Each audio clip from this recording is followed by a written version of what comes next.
Assalamualaikum warahmatullahi wabarakatuh. Perkenalkan, nama saya Muhammad Fajar Permana, kelas 2A.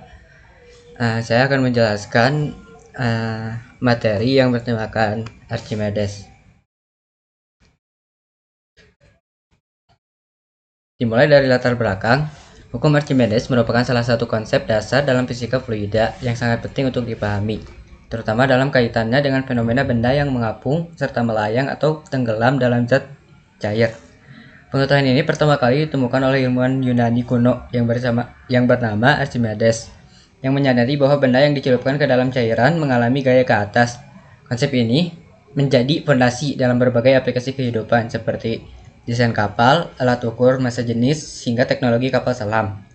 Memahami hukum ini sangat relevan dalam pembagian fisika karena mampu mengaitkan teori dengan fenomena nyata di sekitar kita. Oleh karena itu, pembelajaran tentang hukum Archimedes tidak hanya memperkaya pengetahuan ilmiah siswa, tetapi juga melatih keterampilan berpikir kritis melalui eksperimen dan analisis logis. Lanjut ke dalam identifikasi masalah, yaitu ada 4 identifikasi masalah. Yang pertama itu ada mengapa benda tertentu dapat mengapung di air sedangkan benda lainnya tenggelam, meskipun ukurannya tampak sama. Masalah yang kedua yaitu bagaimana cara menghitung gaya apung yang dialami oleh suatu benda dalam berbagai jenis zat cair, seperti minyak, air, dan raksa. Yang ketiga itu ada apa yang menyebabkan kapal besar yang terbuat dari logam berat tetap bisa mengapung di laut. Yang keempat ada bagaimana penerapan hukum Archimedes dalam kehidupan sehari-hari dan teknologi modern. Lanjut pada rumusan masalah. Yang pertama itu jawabannya itu karena ada benda yang mengapung memiliki massa jenis lebih kecil daripada massa jenis zat cair, sehingga gaya apung yang bekerja lebih besar daripada benda berat. Sebaliknya, benda yang massa jenisnya lebih besar dari zat cair akan tenggelam karena gaya apung tidak cukup menahan beratnya. Yang kedua, gaya apung itu dapat dihitung dengan rumus F sama dengan P kali G kali V. Yang ketiga, membentuk kapal karena bentuk kapal dirancang sedemikian rupa sehingga volume air yang dipindahkan cukup besar dan menghasilkan gaya apung yang mampu menahan berat kapal secara keseluruhan. Secara rata-rata, massa jenis kapal menjadi lebih kecil dari air karena adanya rongga udara. Rumusan masalah yang keempat yaitu penerapan hukum Archimedes dapat ditemukan pada pembuatan kapal laut, alat ukur seperti hidrometer dan piknometer, prinsip kerja balon udara, dan teknologi kapal selam. Semua pemanfaatan konsep gaya apung untuk bekerja secara optimal dalam fluida. Lanjut ke dalam tujuan penelitian. Di sini ada 4 tujuan penelitian. Yang pertama itu ada untuk memahami konsep dasar gaya apung yang menjelaskan melalui hukum Archimedes. Tujuan penelitian yang kedua yaitu menganalisis pengaruh massa jenis benda dan zat cair terhadap kemampuan benda mengapung atau tenggelam. Yang ketiga, untuk mengidentifikasi dan menjelaskan penerapan hukum Archimedes dalam kehidupan nyata dan teknologi modern. Yang keempat, melatih keterampilan eksperimen dan pengukuran gaya apung melalui kegiatan praktikum. Lanjut ke bab 2, yaitu ada kajian teori. Hukum Archimedes merupakan hukum dasar dalam fluida statis yang menyatakan bahwa sebuah benda yang dicelupkan seluruhnya atau sebagian ke dalam zat cair akan mengalami gaya ke atas sebesar berat zat cair yang dipindahkan oleh benda tersebut. Gaya ke atas ini disebut gaya apung dan dihitung menggunakan rumus yang ada gambar di samping kiri ini. Konsep ini menjelaskan fenomena sehari-hari seperti mengapa benda bisa mengapung atau tenggelam di air, mengapa kapal laut bisa mengapung meski terbuat dari logam, serta digunakan dalam peralatan seperti hidrometer dan kapal selam.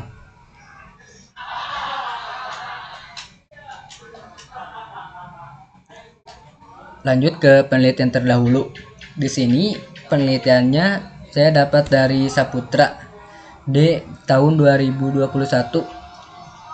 Jurnal JPFI menunjukkan bahwa pemanfaatan media praktikum sederhana dalam pembelajaran fisika hukum Archimedes meningkatkan pemahaman konsep siswa sebesar 78% dibandingkan kelas kontrol. Ada juga dari Amalia R tahun 2019 meneliti efektivitas penggunaan video animasi pada topik hukum Archimedes dan hasilnya menunjukkan adanya peningkatan minat belajar dan hasil belajar siswa secara signifikan. Selanjutnya ada dari Wahyudi A dan Lesari N tahun 2020 menemukan bahwa pembelajaran berbasis inquiry pada hukum Archimedes mampu meningkatkan kemampuan berpikir kritis dan keterampilan eksperimen siswa. Lanjut pada hipotesis penelitian. Ada dua hipotesis, yaitu hipotesis umum dan hipotesis statistik. Pada hipotesis umum, penggunaan media interaktif dalam pembelajaran hukum Archimedes dapat meningkatkan pemahaman konsep dan kemampuan eksperimen siswa. Sedangkan pada hipotesis statistik, jika digunakan, tidak terdapat perbedaan yang signifikan antara hasil belajar siswa yang menggunakan media interaktif dengan yang tidak. Atau yang selanjutnya ada hipotesis alternatif, terdapat perbedaan yang signifikan antara hasil belajar siswa yang menggunakan media interaktif dengan yang tidak. Selanjutnya ke bab 3, yaitu ada metode penelitian. Jenis penelitian ini merupakan penelitian kuantitatif dengan pendekatan eksperimen. Desain yang digunakan adalah pre-test dan post-test control group design, di mana siswa dibagi menjadi dua kelompok, yaitu eksperimen dan kontrol. Langkah-langkah penelitiannya yaitu pada pretest diberikan kepada kedua kelompok untuk mengetahui kemampuan awal siswa. Langkah kedua, kelompok eksperimen diberi pembelajaran menggunakan. Langkah ketiga yaitu media interaktif seperti PPT, simulasi, atau eksperimen sederhana. Sedangkan kelompok kontrol menggunakan metode ceramah biasa setelah pembelajaran. Yang ketiga ada post-test. Data analisis menggunakan uji statistik, misalnya uji T, untuk melihat perbedaan hasil belajar antara dua kelompok. Adapun instrumen penelitian yaitu tes pilihan ganda untuk mengukur pemahaman konsep, lembar observasi untuk menilai aktivitas belajar, serta angket untuk mengawasi respon siswa terhadap media pembelajaran. Di bab 3 ini ada sampel yang dimana contohnya itu seperti populasi seluruh siswa kelas 8 ini di salah satu SMP di Kota Bandung. Kode pilihan secara dua kelas dipilih secara purposif. Kelas 8A, kelompok eksperimen diberi pembelajaran hukum Archimedes menggunakan media interaktif, serta kelas 8B, kelompok kontrol diberi pembelajaran menggunakan metode ceramah konvensional. Jumlah sampelnya yaitu masing-masing kelas terdiri dari 30 siswa, sehingga total sampel ada 60.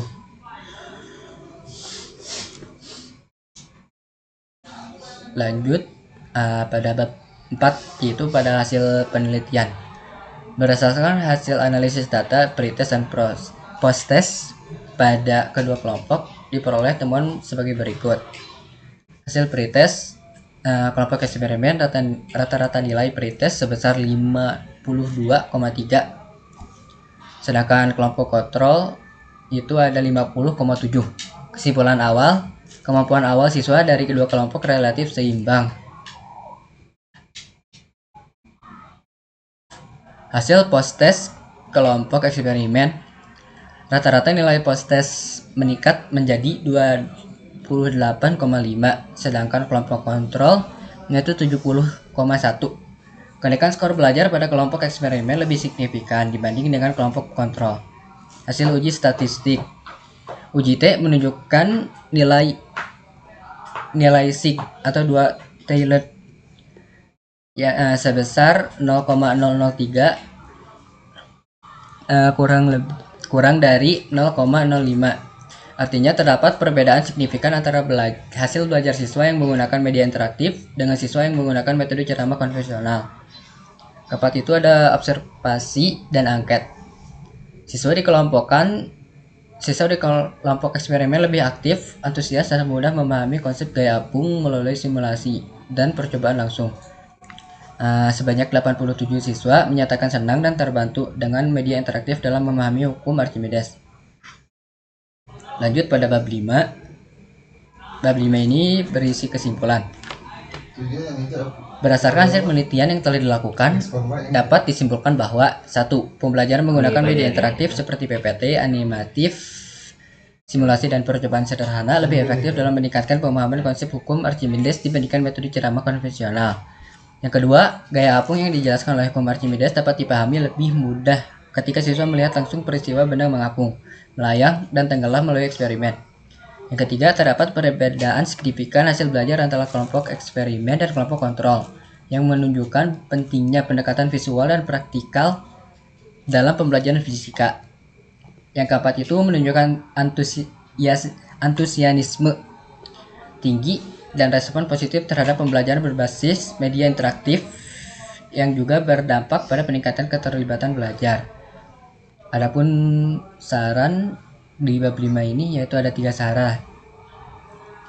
Yang pertama, guru fisika disarankan untuk memanfaatkan media interaktif dan alat peraga sederhana dalam menjelaskan konsep fluida, khususnya hukum Archimedes.